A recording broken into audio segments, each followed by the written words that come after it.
আমি ছোটবেলা থেকেই একটা কথা ভাবি, একদিন আমি আমার মা বাবার সব স্বপ্ন পূরণ করব। তাদের মুখে একটা গর্বের হাসি আনবো, যেটা কষ্টে ঢাকা পড়ে গেছে বছরের পর বছর।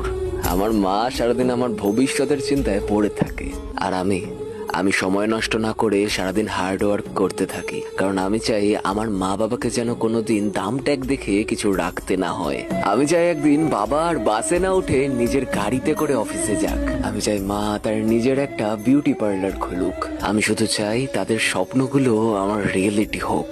হ্যাঁ, আমি জানি আমার রাস্তা অনেক কঠিন, আমি জানি আমি অনেকবার হারবো, কিন্তু আমি জানি আমি থামবো না, কারণ আমি শুধু সাকসেসের পেছনে দৌড়াচ্ছি না, আমি দৌড়াচ্ছি দুটো মানুষকে হাসাতে, যারা কোনোদিন আমার চোখে জল আসতে দেয়নি।